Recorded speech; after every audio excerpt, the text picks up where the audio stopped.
ఇక కోర్టు ఆదేశాలకు లోబడే ట్యాక్స్ వసూలు చేయడానికి జీవో విడుదల చేస్తామన్నారు తెలంగాణ రాష్ట్ర రవాణా శాఖ మంత్రి మహేందర్ రెడ్డి. ఇప్పటి వరకు అన్ని స్థాయిల్లో సంప్రదింపులు జరిగాయని, ట్యాక్స్ వసూలు చేయడం తప్పనిసరి అన్నారు మహేందర్ రెడ్డి. ప్రైవేట్ ట్రావెల్ సహకరించాలని, ఇతర రాష్ట్రాల మాదిరిగానే తెలంగాణ రాష్ట్రం కూడా ట్యాక్స్ వసూలు చేస్తుందని చెప్పుకొచ్చారు మహేందర్ రెడ్డి.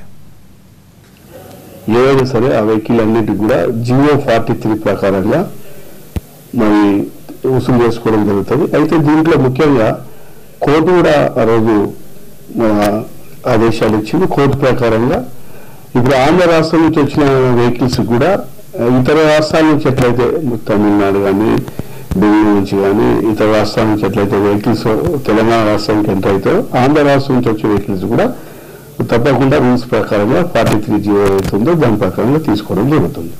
ఆ మంత్రి గారు కూడా వచ్చి మిమ్మల్ని కలిసినారు. ఆ మంత్రి గారు ఉద్యమంలో మాట్లాడినాము. ఏదైతే 43 జీవో అయితే కోర్టు ఏదైతే ఆదేశాలు ఇచ్చిందో కోర్టు ప్రకారంగా మేము ఫాలో అవుతున్నాం. కోర్టు క్లియర్ చెప్పింది ఈ 31 మార్చి కానీ 1 ఏప్రిల్ నుంచి మీరు మీ రాష్ట్రం కొత్త రాష్ట్రం ఉంది కాబట్టి కొత్త రాష్ట్రానికి ఎట్లయితే బెనిఫిట్ జరుగుతుందో ఆ విధంగా మేము చేసుకోవచ్చు అని చెప్పేస్తుంది. కాబట్టి ఆ విధంగానే మేము దాన్ని ఫాలో అవుతున్నాం. ఇప్పుడు ఆలోచించి ఏం లేదు, రేపటి నుంచే కాబట్టి రేపటి నుంచి ఏ వెహికల్స్ ఎట్లా ఎంటర్ అవుతున్నాయి ఏంటన్నది ఇప్పుడు ఏ రాష్ట్రం నుంచి అయినా సరే ఒక ఆంధ్రప్రదేశ్ రాష్ట్రం, ఆంధ్రప్రదేశ్ రాష్ట్రం అన్ని రాష్ట్రాలతో సమానంగా ఆంధ్రప్రదేశ్ రాష్ట్రం ఆ రాష్ట్రం అంటే గౌరవంగా ఆ రాష్ట్రం నుంచి ఈ రాష్ట్రానికి ఎంటర్ కాగానే ఎట్లయితే ఉందో దాన్ని నిర్ణయం చేస్తారు. దాని ప్రకారంగా అంటే ఇప్పుడు ఏమైందంటే యుద్ధమైన కూడా చర్చలు జరిగినాయి, మీటింగ్ పెట్టుకున్నాము. తెలంగాణలో ఉన్నటువంటి లారీస్ వచ్చినారు, ఆంధ్రలో ఉన్నటువంటి వెహికల్స్ యజమానులు వచ్చినారు. వారికి కూడా మా న్యాయం ఏదైతుందో 31 వరకు అయితే కోర్టే ఇచ్చింది. అది వారికి అర్థం చేసుకోవాల్సిన అవసరం లేదు. కొత్త రాష్ట్రం దృష్టిలో పెట్టుకుని కోర్టు చెప్పింది 43 జీవో ప్రకారంగా మీరు ఏప్రిల్ 1 నుంచి మీరు తీసుకోవచ్చు అని చెప్పినారు. దాని ప్రకారంగా మేము ఫాలో అవుతున్నాం. అందరితో కూడా మీటింగ్ అయింది, వాళ్ళు కూడా అర్థం చేసుకున్నారు. మీసో చెప్పడం జరిగింది. మరి వాహనాల యజమానులు వచ్చినారు చాలా మంది, వారు కూడా కోర్టులో పోయినారు, మళ్ళీ కోర్టులో వేసినారు. దీని మీద కోర్టు కూడా దీంట్లో ఎంకరేజ్ చేయలే. ఎందుకంటే ఒక నిర్ణయం ఆల్రెడీ ఇంతకుముందు కోర్టు ఆర్డర్ ప్రకారంగా మార్చ్ 31 వరకు తర్వాత మీరు ఏప్రిల్ 1 నుంచి మీరు మీ కొత్త రాష్ట్రంలో మీరు చేస్తాం, దాన్ని మీరు ఫాలో అవ్వని చెప్పినారు.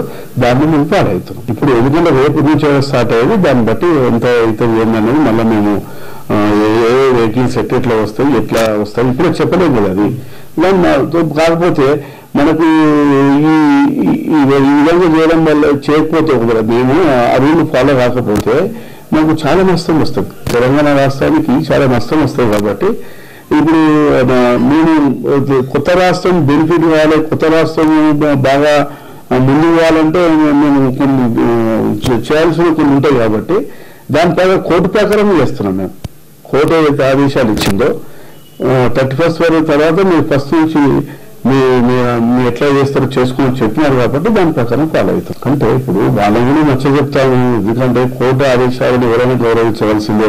నేను కూడా ఇన్ని నష్టం వచ్చినప్పుడు కూడా కోర్టు చెప్పాలని ఆపేసాం కదా. కోర్టు చెప్పగానే మేము ఆపేసాం. 9 మాసాలు అయిపోయింది అధికారానికి వచ్చి. అయినా కూడా ఇన్ని నష్టం వచ్చినా కూడా మేము దానికి గౌరవించినాం. మరి ఇప్పుడు వాళ్ళు అర్థం చేసుకోవాలి అట్లా. ఎందుకంటే ఈ 9 మాసాలు మరి మేము కోర్టు ఆదేశాల ప్రకారం ఆగినాము. అయినా కూడా మేము ఎక్కడ కూడా ఏదైనా ఇబ్బంది పెట్టలే.